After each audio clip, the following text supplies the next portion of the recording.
हे जगत मां, हे अम्बे रानी, यदि नवरात्रों की इस वीडियो को जो भी भक्त सच्चे दिल से लायक करें, उसके घर में अपना स्थान बना लेना, उसकी गरीबी दूर कर देना।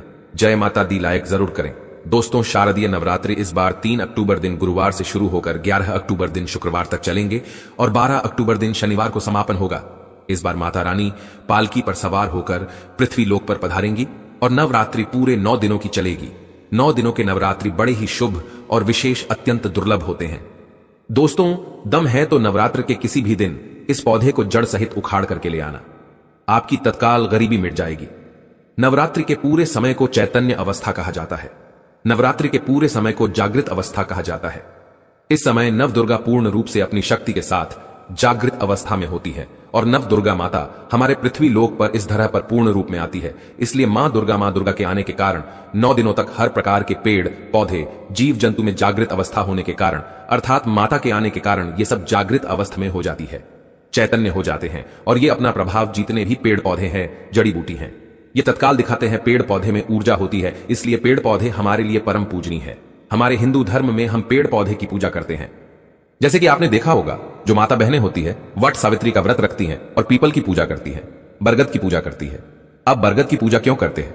क्योंकि हमारे पुराणों में पेड़ पौधे को अध्यात्म का देवता कहा गया है।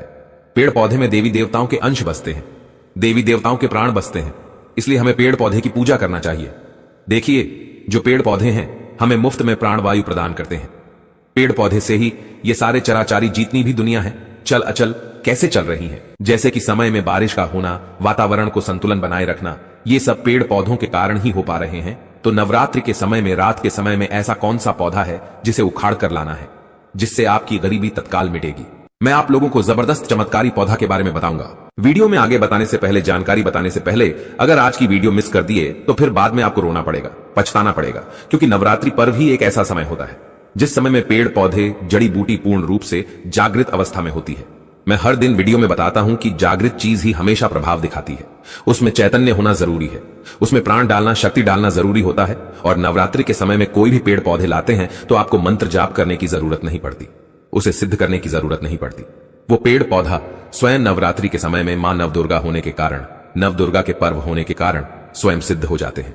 बस नवरात्र के समय में ये पेड़ पौधे को आपको अपने घर में लाना चाहिए। तो कौन से ऐसे पौधे हैं जिस पौधे को घर में लाने से व्यक्ति की गरीबी मिटती है, दुर्भाग्य दूर होता? इस वीडियो में मैं आप लोगों को सारी जानकारी आपको बताऊंगा। आइए वीडियो में जानते हैं कौन से पौधों को हम नवरात्रि के समय में लाना चाहिए।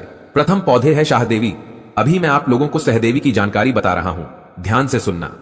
अगर अभी तक वीडियो को लाइक नहीं किए तो वीडियो को लाइक जरूर करना। देखिए, शाहदेवी जो है, अगर आप किसी भी प्रकार के, जैसे कि दैविक और शारीरिक किसी भी प्रकार के कष्ट हैं, आप चाहते हैं इससे तत्काल दूर करना, तो राम बाण से भी अमोघ ये तीव्र रूप से काम करते हैं। सहदेवी का पौधा दैहिक, दैविक और भौतिक ये सभी प्रकार के कष्टों को तत्काल दूर करती है। तंत्र शक्ति एवं ध्यान से सुन्न तंत्र शक्ति एवं भौतिक सुखों को प्रदान करने के कारण इस पौधे का नाम देवी पद से प्राप्त मिला है। इसे शाहदेवी कहा जाता है। ये सभी वनस्पतियों की देवी हैं, मां है, इसलिए इस पौधे को शाहदेवी कहा जाता है। आपको समझ में नहीं आ रहा है शाहदेवी का पौधा कैसा होता है, तो आप हमारे वीडियो को देख लीजिए। इस प्रकार से हमारे वीडियो में देख लीजिए। इसी को बोलते हैं शाहदेवी का पौधा। अगर आप गांव में रहते हैं, बहुत आसानी से इस पौधे को देखने को मिल जाते हैं। शहर में रहते हैं तो कई जगह जो बंजर जमीनें रहती हैं, जहां पे खेती वगैरह नहीं होती, वहां पे ये पौधे बिना उगे ही उग जाते हैं। नवरात्रि में आप कहीं पे ग्रामीण इलाकों में रहते हैं, खेती खलियाने में चले जाइए, या फिर जो नहर वगैरह होती हैं, या फिर जो नदी के किनारे होती हैं, वहां पे पौधे बहुत आसानी से मिल जाते हैं। शहर में रहते हैं फिर भी ये ढूंढने से मिल जाते हैं। नदियों के तट पर भी बिना उगे ही उगे होते हैं। तो आइए, मैं आप लोगों को इसके लाने के फायदे बताना चाहूंगा और इसे कितना टाइम लाना चाहिए यह भी मैं आप लोगों को बताऊंगा। तो देखिए, हमारे धर्मशास्त्र कहते हैं तुलसी के साथ गमले में इस पौधे को लगाने से बगल में आप तुलसी के पौधा लगाइए और तुलसी के बगल में गमले के साथ में इस पौधे को लगाइए। और अगर आप तुलसी के साथ इस पौधे को अपने घर में लगा करके पूजा अर्चना करते हैं तो सभी प्रकार के अलौकिक सुखों की प्राप्ति होता है। तुलसी के पौधे के पास लगा देते हैं तो फिर इसके जो प्रभाव है कई गुना बढ़ जाते हैं, क्योंकि इस पौधा को साक्षात मां दुर्गा की स्वरूप कहा जाता है, इसलिए इसे देवी पद प्राप्त है।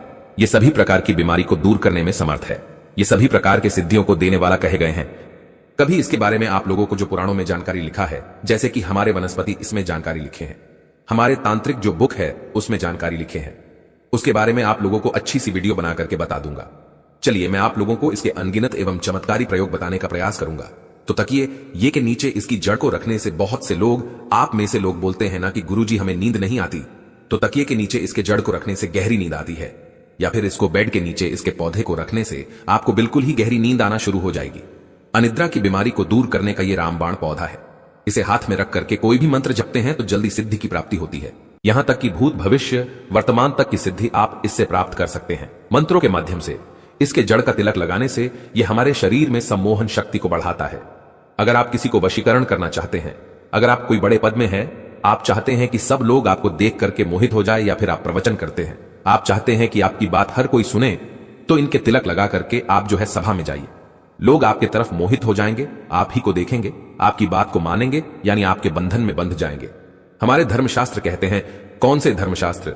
जैसे वनस्पति शास्त्र है, इसमें लिखा है कमर में बांध करके, अगर इसे कमर में बांध लिए जाए, लाल कलर की कपड़े में लपेट करके और संबंध बनाया जाए तो ये वीर्य का स्तंभबंध करता है। तिजोरी में भी इसको रखने से धन की बढ़ोतरी होता है। कैसा भी कंगाल घर हो, अगर तिजोरी में इसकी जड़ को रखा जाए तो ऐसे घर धन दौलत से परिपूर्ण बन जाता है। और आप सभी दर्शकों को बताना चाहूंगा, इस पौधे को घर में लगाने से तंत्र मंत्र शक्ति नहीं लगती। इसकी जड़ मुख में रखने से अदृश्य शक्ति दिखाई देती है। आप में से हमसे अधिकतर लोग बोलते हैं ना कि गुरुजी हमें अदृश्य शक्ति देखना है। हमें अदृश्य शक्ति किस प्रकार दिखाई देगा? अदृश्य शक्ति में जैसे कि अलौकिक शक्ति, देवी देवता, भूत प्रेत, पिशाच, निशाचर, कई ये जो शक्तियां हैं जो कि हम अपने नग्न आंखों से नहीं देख सकते, ये शक्तियां दिखाई देने लगती हैं। तो अगर आप अलौकिक शक्ति के दर्शन करना चाहते हैं, जैसे कि देवी हैं, देवता हैं, गांव में रहते हैं, तो जो ग्रामीण की देवी देवता है, शहर में रहते हैं, तो वहां पे उपस्थित जो भी भैरव हैं, देवी देवता है, उनके दर्शन प्राप्त करना चाहते हैं, तो इसके जड़ को मुख में रखने से अदृश्य शक्ति दिखाई देने लगती है। और एक मैं मंत्र बताऊंगा, उस मंत्र से कल की वीडियो में बताऊंगा। उस मंत्र से एक मंत्र जाप करना होता है, जिसके जड़ को मुख में रखना होता है, तो अदृश्य शक्ति प्रकट होती है। और जो भी आप बोलोगे वह अदृश्य शक्ति आपको सामग्री ला करके देती है। इसके जो जड़ है, इसके जो पौधे हैं, रात 12 बजे के बाद नवरात्रि के किसी भी टाइम में आप ला सकते हैं, क्योंकि नवरात्रि के टाइम में रात्रिकालीन का सबसे ज्यादा महत्व होता है। 12 बजे के बाद में लाते तो जो दुर्गा मां की जो संपूर्ण शक्ति है रात्रि के समय में जागृत अवस्था में पूर्ण रूप से होती है। तो 12 बजे के बाद नवरात्रि के किसी भी दिन में इस पौधे को जड़ सहित आपको उखाड़ करके ले आना है और ला करके आपको अपने घर में इसे गमले में लगा देना है। बिल्कुल ही आपको नंगे पैर जाना है। किसी भी प्रकार का आपको जो है खड़ा वगैरह या फिर चप्पल वगैरह है या फिर जूते वगैरह है, ये पहन करके नहीं जाना है। दोस्तों, दूसरा पौधा बता रहा हूं, ध्यान से सुनना। जो दूसरा पौधा है, इसे विष्णुकांता के नाम से जाना जाता है। कई लोग इसे अपराजिता बोलते हैं। ब्रह्मदेव ने सृष्टि के निर्माण के समय सर्वप्रथम इस पौधे को उत्पन्न किया था। इस पौधे की रचना किया था एवं भगवान श्री हरि विष्णु ने इस पर वास किया था। इसलिए इस पौधे को, इसलिए इसे एक प्रकार की कांति की प्राप्ति हुई, एक प्रकार की ऊर्जा की प्राप्ति हुई। इसलिए ज्ञानी लोग इस पौधों को विष्णुकांता के नाम से जानने लगे। इसे अपराजिता का नाम क्यों बोलते हैं? इसके गुण ही हैं, ये आपके शत्रु से सबको अपराजित रखता है, कभी भी आपको ये पराजय नहीं होने देता। इसको घर में लगाने से कौन कौन सी चमकदारी शक्तियां की प्राप्ति होती है, तो आइए जानते हैं। देखिए, इसे मुख में दबा करके अगर आप अपने शत्रु से लड़ने के लिए जाते हैं, अगर सैन्य वर्ग के हैं, जैसे कि सेना वर्ग के हैं, और आप शत्रु से लड़ने के लिए जाते हैं, तो ये शत्रु को पराजित करता है। या फिर आपको कोई शत्रु अनावश्यक तंत्र बाधा करते हैं, परेशान करते हैं, तो इसकी जड़ को भी मुंह में दबा करके रखने से आपके शत्रु पराजित हो जाते हैं। उनकी विद्या उन्हीं पर वापस हो जाती है। इससे सिद्ध करके हाथ में बांध करके युद्ध किया जाए। और अगर कोई व्यक्ति आपको तलवार से मारते हैं, तब भी तलवार का कोई असर आप पर नहीं पड़ेगा।